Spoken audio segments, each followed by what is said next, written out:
parti ce matin en me disant, bon, je vais aller leur compter quoi aujourd'hui?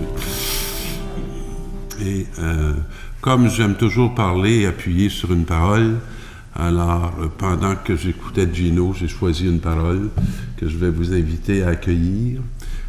Ça devrait être assez clair pourquoi je prends cette parole-là. Elle est tirée de l'Évangile de Luc. À cette heure même, il tressaillit de joie sous l'action de l'Esprit Saint, et il dit, « Je te bénis, Père, Seigneur du ciel et de la terre, d'avoir caché cela aux sages et aux intelligents, et de l'avoir révélé aux tout petits. Oui, Père, ainsi s'est manifestée ta bienveillance. Tout m'a été remis par mon Père, et nul ne sait qui est le Père, si ce n'est le Fils, ni qui est le Fils, si ce n'est le Père, et celui à qui le Fils veut bien le révéler.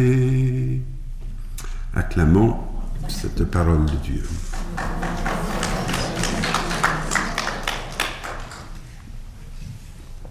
Alors, comme vous avez découvert, une parole sur le Père.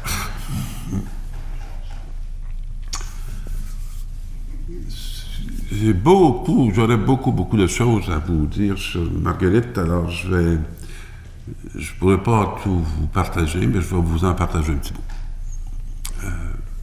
J'ai été ordonné prêtre en 1977, mais avant d'être prêtre, j'étais au collège Saint-Jean-Vianney, donc le séminaire des Saints-Apôtres.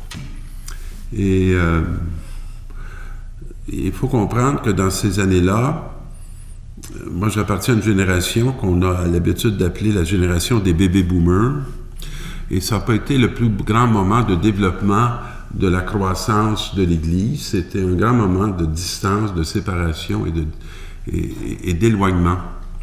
Et j'ai été très déchiré par mon appel. Ça m'a pris un bout de temps avant d'entendre que le Seigneur va me demander de devenir prêtre. Le premier appel que j'avais entendu, c'était d'être un frère. Mais ma mère n'ayant pas voulu me laisser aller assez jeune dans les juvénats, je me suis retrouvé adolescent à la maison, dans un temps de grande turbulence, je dirais, sociale, et à me poser beaucoup de questions. Et à un moment donné, pour vous donner juste l'étrangeté que peut être parfois des cheminements, je me battais pour ne pas recevoir l'appel de devenir prêtre. Alors, j'ai dit, tiens, je vais faire un cours de coiffure pour dames, puis si je reste pas, ben, je rentrerai au séminaire. Alors, c'est exactement ce qui s'est passé. J'ai fait un cours de coiffure pour dames, puis je suis rentré au séminaire après.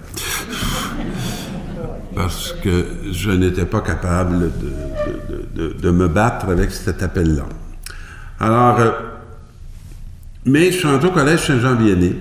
Et c'était à une époque où, à Saint-Jean-Vianney, il y avait probablement la présence d'une trentaine de communautés religieuses où des jeunes novices venaient pour étudier le nursing. Et nous, on était pensionnaires. Alors, elles avaient un aile, puis nous autres, on avait les autres ailes. Ils étaient pensionnaires comme nous. Alors, on était tous des jeunes dans la vingtaine. Et c'est au moment où plusieurs communautés, les sœurs avaient commencé à enlever les voiles, et ils ne savaient plus comment se coiffer, fait que j'ai coiffé une tonne de jeunes novices pendant toute l'époque de mon séminaire, ce qui m'a fait les connaître par une proximité un peu inattendue et inhabituelle. Alors j'ai créé à ce moment-là beaucoup de liens Et je me souviens, à la sortie du collège, à un moment donné, une des religieuses m'appelle, puis elle me dit, Pierre, j'aurais un service à te demander. Je dis, oui, lequel? Elle dit, mais là, c'est dimanche, puis elle dit, ma provinciale vient d'être convoquée d'urgence à Rome, puis on trouve aucun coiffeur. Est-ce que tu viendrais la coiffer pour qu'elle puisse partir pour Rome? Ça me fera plaisir, je vais aller la coiffer. Et au collège, j'avais rencontré, à un moment donné, on m'avait dit, les sœurs Grises qui étaient là de Montréal m'avaient dit, « Ah, notre supérieur général s'en vient faire une retraite d'une semaine. » Ah oui, je dis, « Votre supérieur général vient. » Alors, fait que j'étais la cousine de ma mère, sœur Georgette Leduc. Et, peut-être avec elle. Et alors donc, Georgette arrive au collège et je vais la voir, je la salue, puis je me présente.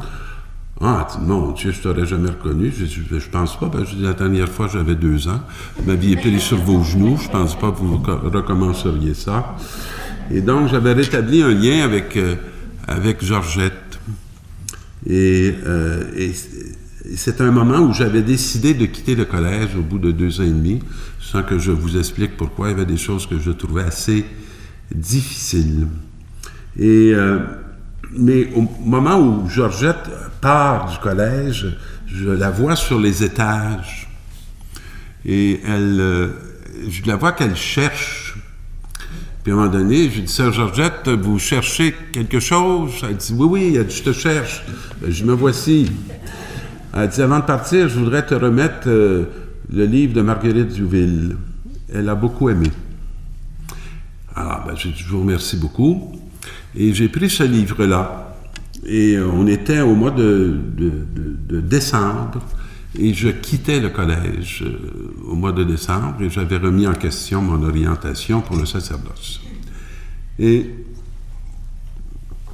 un frère m'avait appelé des Saints Apôtres pour me dire, pendant la période des fêtes, « Pierre, je ne sais pas si tu serais prêt à nous rendre ce service aux Saints Apôtres, mais notre frère qui s'occupe du sanctuaire de Chelsea s'en va passer 3 semaines avec le cardinal Léger au Cameroun. Et nous, on n'a pas personne pour garder le sanctuaire pendant la période des fêtes, donc Noël et le jour de l'an. Et ça impliquait que je sois à peu près seul là-bas. Alors donc, je suis parti avec Marguerite Diouville et je me suis en allé garder le sanctuaire pendant cette période-là. Et j'ai touché intérieurement pourquoi je ne voulais plus devenir prêtre. Et le sentiment profond qui m'habitait était le suivant. J'avais l'impression que Dieu avait abandonné le Québec et que il se passait plus rien et que l'Église était bien morte et que je n'avais plus rien à faire là. Et après avoir lu le livre de Marguerite Diouville, je me suis dit ceci: si au temps de Marguerite Diouville, Dieu était présent dans l'histoire du monde et l'histoire de la ville et l'histoire de la cité, je ne vois pas pourquoi qu'il n'y serait pas maintenant. Et j'ai dit ceci au fondateur de l'Église de Montréal: si vous êtes là, avec vous, je m'embarque. Et c'était pour moi un tournant important que cette lecture-là. Et quand je suis arrivé au Grand Séminaire de Montréal, on devait choisir des paroisses de stage. Et dès la première année. Et moi, j'avais dit aux confrères, vous pouvez choisir n'importe laquelle, celle qui restera que vous n'aurez pas pris. Moi, je la prendrai. Parce que nécessairement, il y en avait une qui ne pouvait pas être prise. Alors, je n'ai même pas regardé les noms des paroisses. Et quand les confrères ont tous fait leur premier choix, j'ai regardé la seule qui n'était pas en premier choix et je l'ai mis. Et elle s'appelait Saint-Alphonse Diouville. Alors, je me suis retrouvé à la paroisse Saint-Alphonse-Diouville, mais pour moi, ça portait un sens. Et le sens que ça portait, c'était que c'était un signe, un clin d'œil de Marguerite qui était là. Et donc, je suis allé travailler à cette paroisse. J'ai été l'aumônier de l'école Marguerite-Diouville, qui était une école élémentaire dans ce milieu-là. Et dans le cheminement que je vous parlais tantôt, quand je suis allé coiffer la fameuse religieuse qui était de sœur de la Sainte Famille de Bordeaux, j'avais eu à rencontrer, j'étais en 2e année de séminaire à ce moment-là, j'avais eu à rencontrer mon amie sœur Georgette, qui n'était plus supérieure générale, parce que il y avait un sulpicien du Grand Séminaire de Montréal qui m'avait dit « Pierre, j'aurais quelque chose à te demander. On est présent, les sulpiciens, dans le Vieux-Montréal, mais il me semble que toi, si tu allais voir ce qui se passe là, puis que tu nous disais quelles sont les défis pastorales du Vieux-Montréal actuellement, ça pourrait nous être très utile. Et je pense que tu pourrais faire ça. Fait que je vais en parler à mes confrères pour voir si on pourrait pas te donner un travail d'été. Alors, je pense que je suis capable. Je peux bien l'essayer. Il est revenu une semaine après en me disant mes confrères veulent pas. Mais tu connais beaucoup de communautés religieuses, alors pourquoi tu leur demandes pas? Bon, je peux faire ça, je peux essayer de me bâtir un salaire. Alors, la première provinciale à qui j'en ai parlé, c'est celle à qui je jouais dans les cheveux. Puis je lui ai dit, j'aurais un projet pour aller dans le Vieux-Montréal et voilà, pendant que je l'ai coiffé. Puis, la semaine d'après, je recevais un chèque, je ne me souviens pas combien, qui était le premier dépôt. J'avais vu sœur Georgette, et sœur Georgette a dit, écoute, moi, j'ai plus beaucoup d'influence sur la communauté, c'était pas vrai, mais je vais te présenter une de mes amies. Puis va lui parler de ton projet. Alors, je suis allé voir sœur Berthe Doré, et qui me dit, votre projet ne m'intéresse pas. Cependant, moi, j'en ai un, et ça m'intéresserait de vous le proposer. Parce qu'elle dit, là, je vais vous dire ça, c'est que dans ma première année de séminaire, j'avais lu la vie de Marguerite Diouville, et j'avais écrit à sœur Georgette pour lui dire que il me semblait que ça serait peut-être important qu'il réouvre la maison de Mère Diouville dans le Vieux-Montréal, parce que il y aurait une présence importante à vivre dans ce milieu-là, parce que dans ce cœur de Montréal, il y avait d'énormes défis, tant au niveau des itinérants, tant au niveau de ceux qui avaient des problèmes de santé mentale, etc., et qu'un lieu de résidence habité pourrait être bien important. Elle m'avait répondu, ce n'est pas dans les projets de la communauté, mais si c'est le projet de Dieu, continuez à prier, ce que j'ai fait. Et quand j'ai rencontré sœur Berthe, elle m'a dit, moi j'ai un projet, on voudrait réouvrir la maison mère de Mère Diouville, et on se demande qu'est-ce qu'on irait faire dans le Vieux-Montréal, fait que j'aimerais ça que pendant tout l'été, vous alliez visiter tous les œuvres, tout ce qui s'y fait, et que vous nous disiez qu'est-ce qu'on pourrait faire sans ajouter. Alors, je me suis ramassé à faire ce travail dans ma 2e année de séminaire.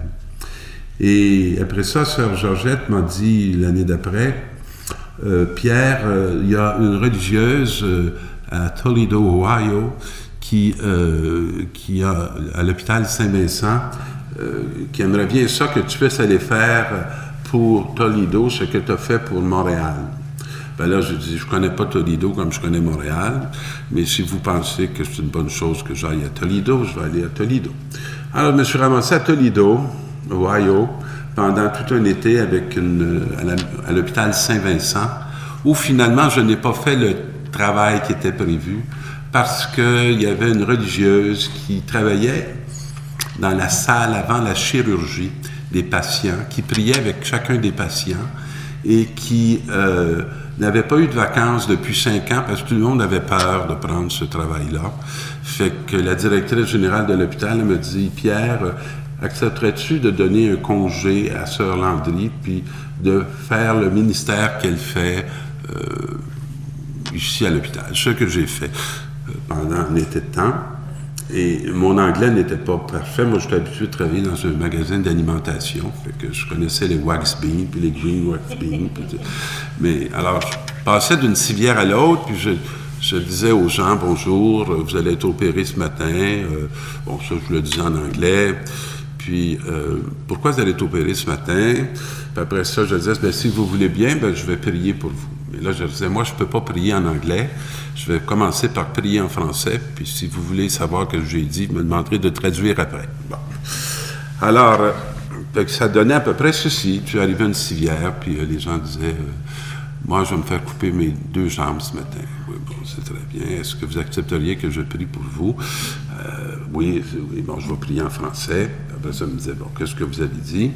Alors, j'avais inventé une prière en français, fait que je traduisais en anglais. Puis, tout l'été, j'ai passé Et là, les gens, on m'appelait au micro, puis les gens disaient, « Oh, Father, please, say a French prayer for me. »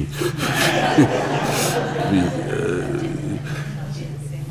et tout l'été, dans le fond, Dieu me préparait à une œuvre, je dirais, de miséricorde, à une œuvre de proximité, dans des situations excessivement limites de la vie de personnes, parce que quand on est à quelques minutes de se faire opérer, on est en pleine vulnérabilité. Et je me suis aperçu avec le temps que Georgette avait très bien vu à me préparer à sa manière à un ministère à la lumière de celui de Merduville. Et moi, pendant que j'étais là-bas, seul, de mon groupe de Montréal, à peu près avec tous des gens anglophones, la seule personne qui m'était très proche, que je voyais un peu partout, c'était Marguerite Duville. Et je disais toujours, qu'est-ce que je fais là? Pourquoi je suis ici? Pourquoi je suis ici? Quand je suis revenu à Montréal, puis je continue mon histoire assez rapidement, à un moment donné, j'avais beaucoup de misère, moi, à prier la Vierge. J'avais rien contre elle, mais j'avais rien pour elle. Puis je me disais, veux-tu me dire pourquoi je prie si difficilement la Vierge et si facilement Marguerite Duville? Puis je ne pouvais pas comprendre. Parce que je me disais, statue pour statue, là, ça se ressemble, hein? Et j'ai fini par savoir pourquoi je priais Marguerite Duville. Et je vais vous le dire. J'ai compris que je priais Marguerite Duville et qu'un des charismes de Marguerite Duville, c'était de conduire au Père. Et que pour toutes sortes de raisons dont je n'ai pas le goût de vous parler aujourd'hui, ça n'avait pas été le charisme de ma mère. Mon père et ma mère sont des parents extraordinaires, des gens très simples, des gens de grande foi, mais ça n'avait pas été le charisme de maman de nous conduire à papa. Et dans le fond, ce qui m'avait beaucoup interpellé à travers la personne de Merduville, c'était cette femme qui conduisait au Père. Et c'est pour ça que je la priais beaucoup. Et que c'est important pour un jeune homme d'être conduit au Père parce qu'il va être appelé lui-même dans sa vie à le devenir. Alors, quand j'ai compris ça, il y a tout un pan de lumière qui s'est ouvert pour moi. Excusez. Et je me suis mis à prier Dieu le Père. Je pouvais prier le Fils, je pouvais prier Jésus, mais le Père, j'avais plus de misère. Alors, avec Marguerite, j'ai fait le chemin vers le Père. Et quand j'ai commencé mon ministère, assez vite, par une paroissienne de Saint-Alphonse-Diouville qui s'appelait Marguerite, qui enseignait à l'école Victor-Doré à Montréal, une école spécialisée pour les enfants handicapés. Elle m'avait connu dans un autre lieu qui était un camp des franciscains, où j'avais eu un travail d'été. Elle m'avait dit ceci. Elle m'avait dit, Pierre, moi j'ai beaucoup d'enfants qui meurent jeunes à l'école puis ils connaissent pas Dieu. Et je pense que toi, tu pourrais être un bel aumônier pour cette école-là. Et cette dame qui s'appelait Marguerite était de la paroisse Marguerite-Diouville, pas Marguerite-Diouville, mais Saint-Alphonse-Diouville, et elle travaillait à cette école Victor-Doré. C'est comme ça que je suis rentré à l'école Victor-Doré. Et là, je me suis mis à découvrir des enfants qui n'avaient pas de famille, qui étaient dans le fond des enfants d'institution et qui avaient ni père, ni mère, ni oncle, ni tante. Alors, je me suis mis à faire le tour des communautés. Mais vous connaissez très bien la situation des communautés religieuses dans les années 75. C'était pas l'heure des œuvres nouvelles. Ils avaient déjà plein les bras, il y avait déjà une baisse de vocation. Alors, je me suis mis à parler avec Dieu en lui disant, ce qu'on va faire, là, qu'est-ce qui se passe? Puis je suis allé voir les Sœurs Grises, évidemment, puis les Sœurs de la Miséricorde, puis je suis allé voir les Sœurs de la Providence. Ils m'ont toutes répondu à la même affaire. On est trop âgés. On n'a plus de jeunes recrues. Puis, nos sœurs, il faut qu'on en prenne soin. Alors, dans le fond, on me disait, moi, ce que j'entendais, c'est comme s'ils me disaient, on n'est pas capable. Puis, ce que Dieu m'a fait entendre, c'était, je ne leur demande pas à elles. Et là, à un moment donné, j'ai entendu Dieu me dire, Pierre, arrête de demander aux autres ce que je te demande à toi. Et la journée de la confirmation de Claude et d'Éric, à l'hôpital, pas l'hôpital, mais à la paroisse Saint-Mathieu de Montréal, pendant que j'étais assis à côté de l'évêque, pendant la célébration, j'ai vu Claude partir pour faire une absence, probablement qui aurait tourné en crise d'épilepsie. Et je suis descendu d'à côté de l'évêque, puis je me suis approché de Claude. Je lui ai tendu la main, puis il est revenu à la réalité. Alors je suis remonté au siège, et là j'ai entendu Dieu me dire ceci. Pierre, est-ce que tu penses que ça a beaucoup de sens de confirmer un enfant dans l'amour d'un Dieu Père, alors qu'il n'y en a pas? Et la journée de la confirmation de mon fils Claude, j'ai senti que l'Esprit Saint m'avait confirmé pour être son Père. Et j'ai arrêté de résister et j'ai accepté de devenir son Père. Mais là, j'ai dû parler d'un problème à Dieu. Je lui ai dit, c'est bien beau que j'entende cet appel-là, que tu me confirmes, mais qu'est-ce que mon évêque va en penser? Et je peux vous dire que j'ai adopté mon premier fils, Claude,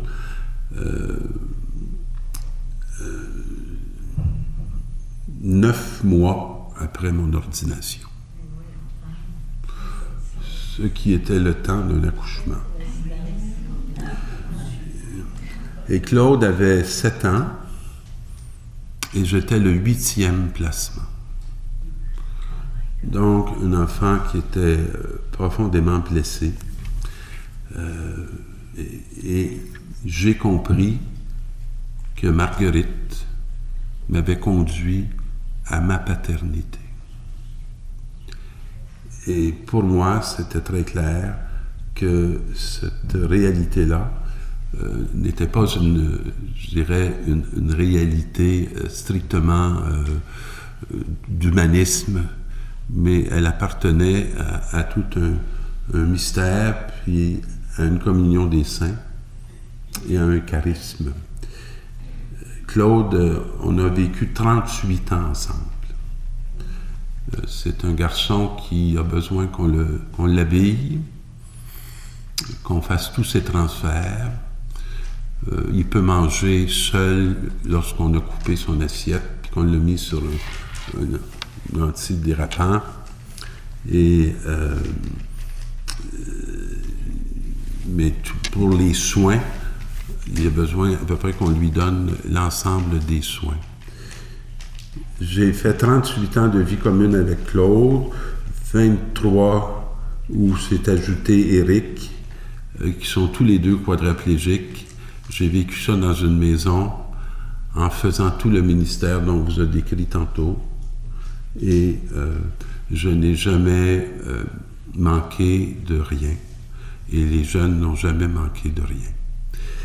J'ai compris aussi que Dieu ne me demandait pas d'établir une institution parce que nous étions en pleine désinstitutionnalisation et que ce que Dieu m'a invité à faire, c'est de prendre dans ma vie des enfants,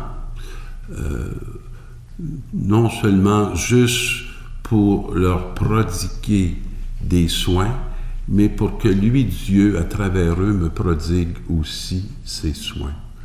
Et une des convictions profondes que j'ai, c'est que lorsque Dieu nous envoie vers un peuple, c'est pas d'abord pour l'apporter Dieu à ce peuple, mais c'est pour recevoir Dieu de ce peuple. Et c'est ce peuple-là qui va faire de nous des fils et des filles authentiques d'un Dieu qui n'a qu'un seul don à faire à nos générations, c'est celui de son amour. Et souvent, quand à la paroisse, les gens m'admiraient beaucoup dans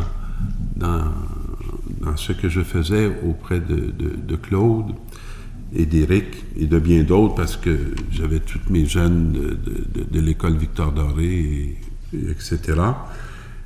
Mais ça se centrait souvent sur Claude. Je disais, c'est donc beau ce que vous faites pour lui. Puis moi, je disais, ben oui, c'est très beau ce que je fais pour lui. Et ce que lui fait pour moi, vous trouvez ça beau? Et là, les gens ne comprenaient pas que lui faisait quelque chose pour moi. Et je me souviens, un dimanche, j'avais dit aux gens, dans une prédication, je vais vous partager un moment d'intimité de mon curé et moi, parce que le curé, c'est lui qui présidait, moi je prêchais. Puis là, j'ai dit, voyez-vous, avec Laurent qui est ici, moi j'ai vécu 1 an de temps. Puis j'ai dit, Laurent, tu m'excuseras de dévoiler des aspects de notre intimité, mais j'ai dit, je vais vous avouer quelque chose, pendant 1 an, il ne m'a jamais embrassé. Puis j'ai dit, moi, Claude, chaque jour, il m'embrasse plusieurs fois par jour. C'est quoi vous trouvez le plus difficile? De vivre avec quelqu'un qui vous embrasse jamais ou de vivre avec quelqu'un qui vous embrasse tout le temps? Et c'est ça la réalité. Parce que j'avais aussi entendu Dieu me dire qu'il fallait que je prenne soin de mon célibat et de ma chasteté. Et la meilleure façon de prendre soin de son célibat et de sa chasteté, c'est de l'engager dans des liens significatifs et de l'engager dans des liens qui vont vous donner la possibilité de devenir celui que vous êtes appelé à être. Et il y a une fécondité qui appartient à, je dirais, à la réponse qu'on donne à Dieu dans nos vies, parce que de dire oui à Dieu, ce n'est pas de se distancer et de se couper, c'est d'entrer dans la fécondité de l'Esprit Saint. Et la fécondité de l'Esprit Saint, ça porte beaucoup de petits et ça génère beaucoup de vie, tant en vous que dans ceux vers qui vous êtes envoyés. Si je vous dis un mot sur cette fécondité-là. J'ai fait une petite recherche et ma conviction, ça me fait plaisir de vous la dire, les sœurs, c'est que le grand charisme de Mère Duville, c'est effectivement de conduire au Père. Et pour conduire au Père, elle va probablement Dieu va envoyer aux Sœurs Grises des gens qui sont en panne de Père, qui sont en panne de paternité, qui sont des naufragés du Père.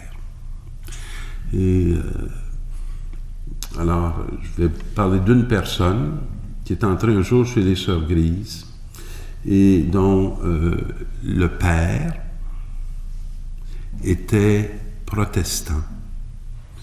Et cette femme, lorsqu'elle est entrée chez les Sœurs Grises au noviciat, son père n'a plus jamais voulu lui adresser la parole. Parce que le charisme de Mère Duville passe habituellement par la blessure par rapport à la paternité. Je pourrais vous nommer beaucoup de blessures que Marguerite Duville a vécues par rapport à la paternité. Elle a perdu son père, elle avait 7 ans. C'est une première blessure importante.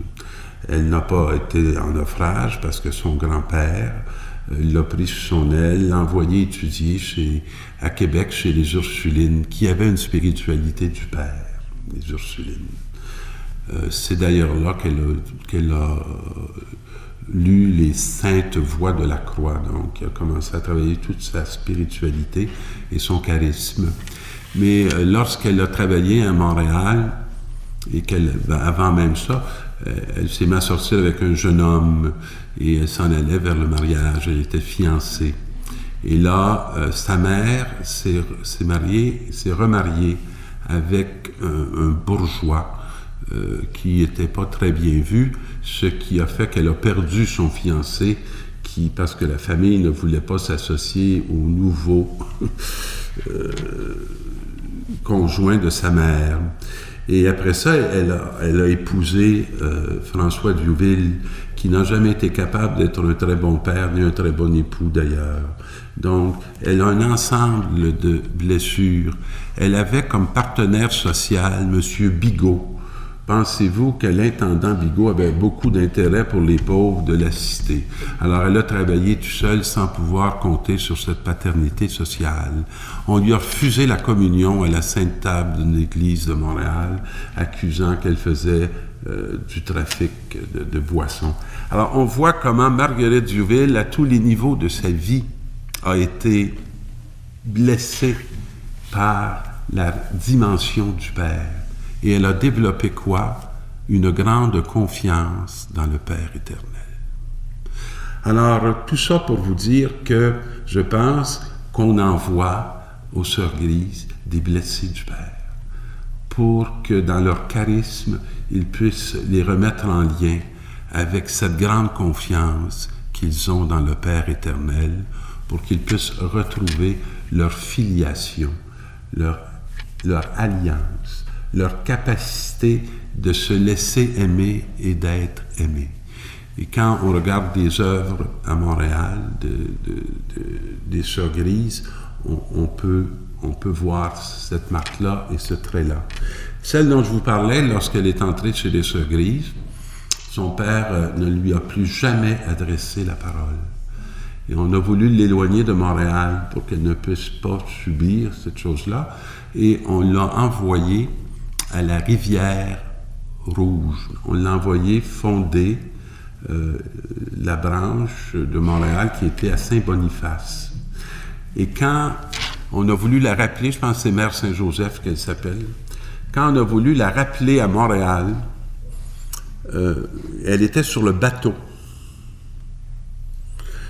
Les Indiens sont allés la prendre sur le bateau, ils l'ont ramenée à terre et ils ont dit à la supérieure et à l'évêque, « Il n'est pas question que vous nous enleviez notre Père. » Alors, mes amis, pour moi, c'est très clair le charisme de Mère Duville, c'est très clair le chemin qu'elle fait, et aujourd'hui, ce que j'ai voulu vous témoigner, c'est qu'elle m'a conduit à ma paternité en moi et elle a fait que je puisse devenir le père de Claude et le père d'Éric et je dirais le père de beaucoup de jeunes parce que je n'avais pas compris trop pourquoi. Des fois, ma sœur Georgette me disait ça, elle regardait mes mains, puis elle disait « Je comprends pas que le bon Dieu prenne de telles mains pour faire lever des patènes. » Et puis ça n'a pas été très long qu'elle s'est aperçue que je soulevais beaucoup plus que des patènes, parce que j'ai passé ma grande partie de ma vie à soulever des enfants, à habiller des enfants, à les laver, à les nettoyer, etc. Mais pour moi, ce charisme-là, ou cet appel-là, il s'est vécu dans des dimensions excessivement, je dirais, très concrètes. Et je ne comprenais pas pourquoi, jeune comme moi, j'avais remplacé des prêtres qui avaient été très âgés auprès de ces gens-là. Aujourd'hui, je peux vous dire ceci, j'ai accompagné toute une génération, parce qu'il y a des gens que j'accompagne depuis 40 ans, que j'ai pris à l'école élémentaire, que j'ai suivi à l'école secondaire, que j'ai suivi dans les centres de réadaptation, que j'ai suivi dans des CHSLD. Et souvent, quand je visite encore, parce que j'ai laissé, là, ça fait à peu près 2 ans, l'hôpital Saint-Charles-Borromée, mais souvent, quand j'étais avec les professionnels, puis là, ils avaient des problèmes énormes avec un jeune ou l'autre, toutes sortes de situations, là, je leur disais, connaissez-vous son histoire? Je me disais, non. Pas vous la conter. Et là, je contais l'histoire de la personne. Et souvent, dans le milieu, on ne venait pas à bout. Il y en a qui se désorganisaient, qui devenaient complètement dysfonctionnels. Ils se lançaient partout. J'arrivais, puis je disais, Stéphane, ça va pas? Stéphane se calmait. Puis je disais, viens, on va aller se parler. On va aller regarder qu'est-ce qui se passe. Et souvent, les gens trouvaient ça prodigieux. C'est pas si prodigieux que ça. Le seul mystère, c'est la capacité de créer un lien, de faire alliance, d'entrer dans une fidélité, d'entrer dans un regard, puis dans un don de la vie. Et moi, c'était pas trop difficile pour moi de leur donner ma vie, parce que j'ai reçu ma vie d'eux. Et ce n'est qu'une réciprocité. Et je crois que les baptisés au milieu du monde dans lequel nous sommes, c'est le grand défi que nous avons. Dieu ne peut pas nous appeler à être des fonctionnaires. Dieu nous appelle à être des frères, à être des sœurs, à être des pères, à être des mères. Et toute cette dimension et cette réalité-là, elle a une dimension spirituelle. Il y a la paternité et la maternité selon la chair, et il y a la paternité et la maternité selon l'esprit. Et des parents qui ne seraient que père et mère que selon la chair seraient des étrangers pour leur enfant, parce que s'ils deviennent vraiment des pères et des mères, c'est qu'ils ont cette paternité aussi spirituelle, parce qu'autrement, on ne peut pas former un corps, et sûrement pas le corps de Jésus-Christ, qui est appelé à se livrer et à se donner, et aller jusqu'à la croix, pour se rendre à la résurrection. Alors, mes amis, je pense que j'ai déjà parlé assez longtemps. S'il y a des gens qui ont une question ou l'autre, ça me fera plaisir d'y répondre. Si vous voulez le vivre dans la prière, ça me fera plaisir de le respecter. Oui? Je me demandais aujourd'hui comment vivre la paternité ou la maternité spirituelle auprès de nos jeunes. Parce que souvent, on nous occupe la partie religieuse, on nous demande de ne pas l'assumer, de ne pas en parler. C'est sûr que c'était très difficile pour moi de parler de Dieu au long de toutes mes années de ministère. Je l'ai fait, là, mais parce que ça n'était pas du tout très toléré. C'était de moins en moins toléré au fil des ans. Première réalité que je trouve excessivement importante, c'est de révéler aux enfants qu'ils sont un don de Dieu. Alors, si vous ne pouvez pas dire qu'ils sont un don de Dieu, leur apprendre qu'ils sont un don. Qu'est-ce qu'on apprend aux enfants handicapés? Ben, je vais vous le dire. On leur apprend qu'ils sont handicapés. Alors, l'image qu'ils ont d'eux, c'est d'être des handicapés. Alors, comment j'ai fait ça avec Claude? Je dis ça. La première fois que je suis allé voir Claude dans sa chambre à l'hôpital, à un moment donné, Claude, il montre sa main qui est la plus handicapée. Puis là, il me fait embrasser son doigt. Puis l'autre doigt. Puis l'autre doigt. L'autre doigt, puis l'autre doigt. Puis après ça, il me fait embrasser le centre de sa main. Puis là, il regarde sa main, puis il rit. Et à chaque fois que j'arrivais dans sa chambre, il me faisait embrasser ses doigts. Puis, un moment donné, il était malade. Puis, j'avais ma main qui pendait au-dessus sur le bord de sa couchette. Fait qu'il prend mon petit doigt, puis pendant au moins une demi-heure de temps, il m'a promené la main, en regardant, en souriant, puis il faisait une infection urinaire. Et à un moment donné, je me suis dit, mais il va falloir que je m'enlève le doigt de là. Fait que je dis, comment je vais faire m'enlever le doigt de là?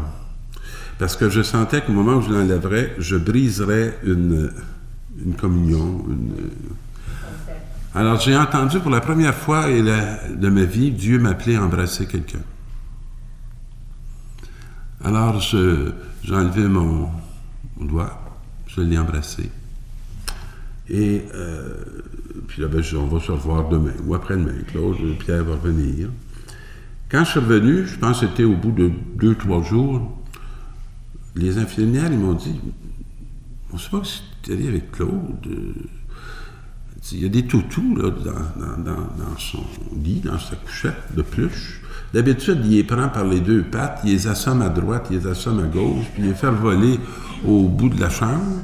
Là, il n'arrête pas d'embrasser toutou, puis il n'arrête pas de nous embrasser. On peut révéler Dieu sans dire Dieu. On peut révéler Dieu par le regard qu'on porte sur l'autre.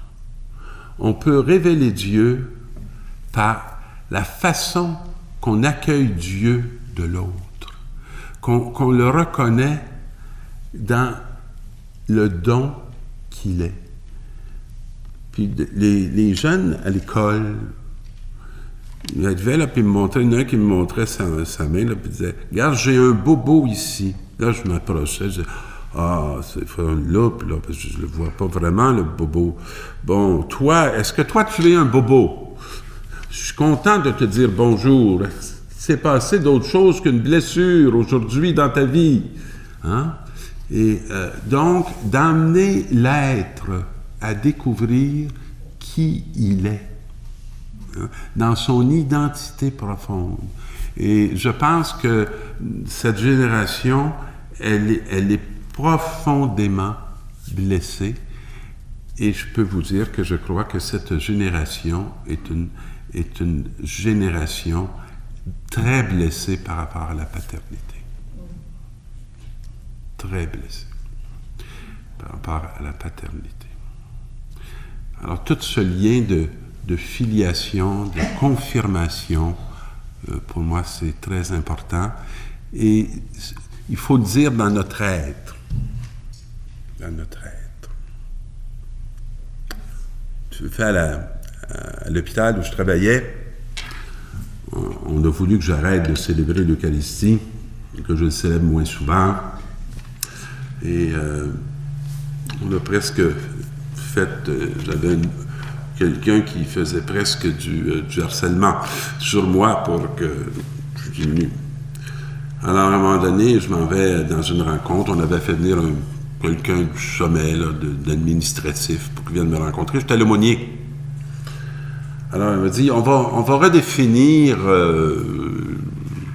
le service de ton...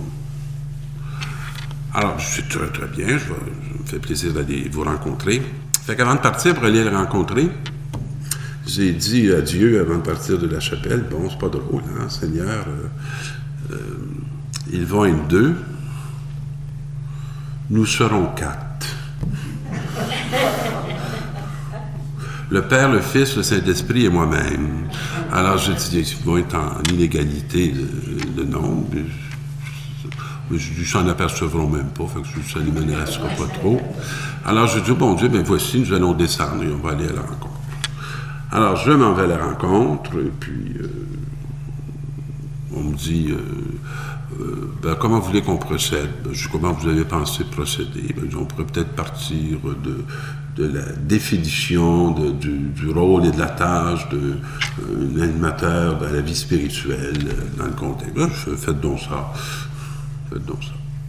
Alors, on commence, puis je répondais à tout ce qu'ils disaient, puis là, je les exaspérais, parce que je me suis dit, moi, je les précéderai pas, je sais ce qu'ils veulent, mais je leur disais pas, vous voulez ça? Vous les laissez venir. Et à un moment donné, là, ils m'ont dit, bon, elle était tannée, là, fait qu'elle me dit, ben là, on cause, on peut-il arriver à quelque chose? Oui, où tu vas arriver, toi? Fait que là, elle dit, Pierre, est-ce que tu sais pourquoi? Elle dit, combien il y a de monde qui va en messe, là? Ben, il y en a 3, 4, 8, 10, 12, pas plus. Elle dit, sais-tu pourquoi il n'y en a pas plus que ça? Ben, je peux avoir quelques opinions, mais je pense que tu en as une, toi. Dis-moi là-dedans, ce que tu penses, toi. Ben, c'est parce que la messe, c'est plate. Ah, bon. Mais j'avais jamais étudié la question de cet angle-là. Puis elle dit, c'est dépassé, puis c'est ancien. Puis la messe, ça pogne plus. Fait que là, je me suis retenu pour dire, toi, tu pognes encore? Toi, tu pognes encore. Et quand je suis arrivé pour célébrer l'Eucharistie après, j'ai demandé à une des personnes qui était toujours là à messe, qui était 50 ans, sclérose en plaques, très souffrante. Alors, je lui dis, elle s'appelle Renée. Renée, toi, là, je dis, actuellement, les médicaments qu'on te donne pour apaiser ta sclérose, est-ce que ça te fait beaucoup de bien? Elle dit non. Je dis bien ce que je pensais. Je dis, coudonc, toi, Renée, là, t'es toujours de bonne humeur. Toujours en train de dire merci. T'es reconnaissante de tout. On te rencontre, puis on est content d'être avec toi. Veux-tu bien me dire qu'est-ce qui te tient, puis qu'est-ce qui te porte? Elle dit, l'Eucharistie. Ben, mes amis, je n'ai pas été obligé de me rendre là. Mais si on avait aboli l'Eucharistie, j'aurais organisé une conférence que Renée aurait donnée, dans laquelle elle leur aurait dit qu'il venait d'y enlever ce qui faisait même plus de bien que les pauvres médicaments qu'on avait à lui offrir. Et sachez que ceux vers qui on est envoyé sont probablement ceux qui sont le plus porteurs de la défense du Dieu qu'on veut faire sortir de notre société pour notre plus grande gloire à nous-mêmes qui mène nulle part. C'est aussi simple que ça. Oui. Une question. Qu'est-ce qui t'a amené à devenir aumônier chez les policiers? Et comment ça se vit, ça, dans un corps de police, un aumônier? Pour aller très vite, je vais vous dire, c'est que un jour, l'aumônier du service de police, qui s'appelait Champlain Barrette, est décédé d'un cancer. J'avais été le dernier à aller le voir à sa résidence chez lui. Et intérieurement, pendant que j'étais avec Champlain, je me disais, non, il va mourir. Veux-tu bien me dire qui est-ce qui va le remplacer? Et là, j'ai senti monter en moi ceci. Garde bien, Père, c'est pas toi qui le remplace. Fait que là, je trouvais ça ridicule, ça monte en moi. Je tapais là-dessus. Je me disais, je ne suis pas pour demander à Champlain, qu'est-ce que tu penses qu'il va te remplacer? Ça n'avait pas d'allure non plus. Alors, j'ai réussi à enlever ça. Quand je suis rentré dans ma voiture, retourné chez nous, ça remontait encore. Là, j'ai trouvé ça complètement ridicule que ça monte en moi. Et finalement, quand il est décédé, un jour, j'ai reçu Au bout d'un mois, un téléphone. Je rentre chez nous, c'était le président de la Fraternité des policiers de Montréal qui m'appelait. Je le rappelle. Il me dit, je ne sais pas, monsieur l'abbé, si vous savez que notre aumônier est mort. Oui, je le connaissais, votre aumônier. Je dis, il me rendait des services souvent. On m'a dit, il est décédé. Puis là, moi, je vous appelle pour vous dire qu'il y a 7 prêtres qui ont appliqué pour devenir l'aumônier du service de la police de ville de Montréal. Et moi, je vous appelle pour vous solliciter, vous, pour que vous preniez le poste. Ben, j'ai dit, écoutez, je suis très honoré de ça, mais je suis déjà curé de 2 paroisses, puis j'ai un centre de réadaptation, puis j'ai un CHSLD, j'ai pas le temps. Alors, il m'a dit, non, il faut pas prendre ça de même. Puis là, il m'a insisté. Fait qu'il dit, bon, ben écoutez, je vais vous dire quelque chose. Il dit, savez-vous qu'est-ce que je veux, moi, comme aumônier? J'ai dit, non. Je dis, c'est qui vous voulez? Il dit, c'est Jean Vanier. Il dit, est-ce que vous pensez que Jean Vanier va accepter d'être l'aumônier du service de police de la ville de Montréal? Ben, je dis, ben non. Bon, ben, il dit, on m'a dit que le prêtre à Montréal qui ressemblait le plus à Jean Vanier, c'est vous. Alors, et là, j'ai fini par comprendre que, dans le fond, tant qu'il avait décrit à sa femme qui est-ce qu'il voulait comme aumônier ou comme type d'aumônier, il a dit, j'en connais juste un, c'est Pierre Desroches. Fait que c'est comme ça que c'est arrivé. Puis c'était l'année où il y avait eu les tours des jumelles, là, puis que mon archevêque était allé avec le chef de police à New York, puis là, Jean Plain était mourant, puis on leur avait dit, ben là, notre aumônier va mourir, puis nous autres, le prochain, on aimerait bien le choisir nous-mêmes. Fait que là, l'archevêque avait dit, ben choisissez-le, envoyez-moi son nom, puis je vous le nommerai. Fait que c'est comme ça que ça s'est fait.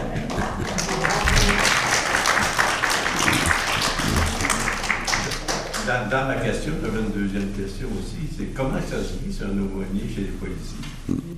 Alors, quand je suis arrivé chez les policiers, j'ai commencé avec le décès d'un jeune homme qui s'est fait tuer, un jeune policier qui s'est fait descendre en surveillant le trafic sur la 40. Fait que je me suis ramassé avec une funéraille civique. Et celui qui m'avait engagé m'avait dit, Pierre, moi j'aimerais bien ça que tu puisses t'approcher des jeunes policiers. Les plus vieux, ils connaissaient les prêtres, pas les plus jeunes. Et je sais pas comment tu vas faire, mais en tout cas, regarde ce que tu peux faire. Alors, qu'est-ce qui s'est passé? C'est sûr qu'un aumônier de police, ça fait les funérailles. Un aumônier de police, ça fait les baptêmes de mariage. Mais pour m'approcher, alors ce qui s'est passé, c'est qu'un jour, de Varennes, ça vous dit quelque chose, de Varennes, et de Verchères, il y a un policier qui m'appelle, puis qui me dit, il est en colère, je ne pourrais pas faire les premières communions puis à mon fils, parce que ce que la paroisse nous demande, c'est impossible, je travaille sur les chiffres, tatata. Vous, pouvez-vous les préparer, mes enfants, à la première communion? Je lui dis, est-ce que vous en pensez, vous? Est-ce que moi, vous pensez que je suis capable de faire ça? Il me dit, oui, j'ai dit, ça m'honore, parce que ça a l'air qu'on ne sait plus qu'un curé est capable de faire ça, c'est très bien.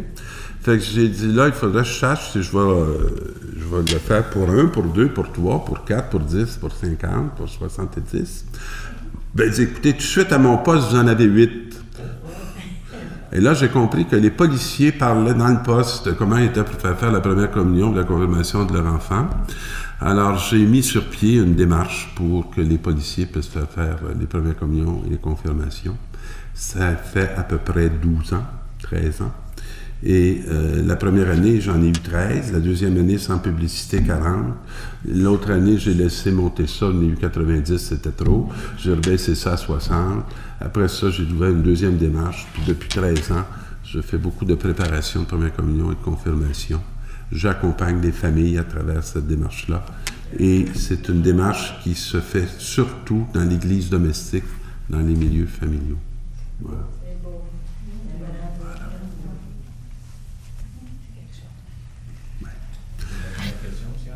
Une dernière. Gloire au Père, au Fils et au Saint-Esprit, Dieu qui est, qui était et qui vient, pour les siècles des siècles. Amen.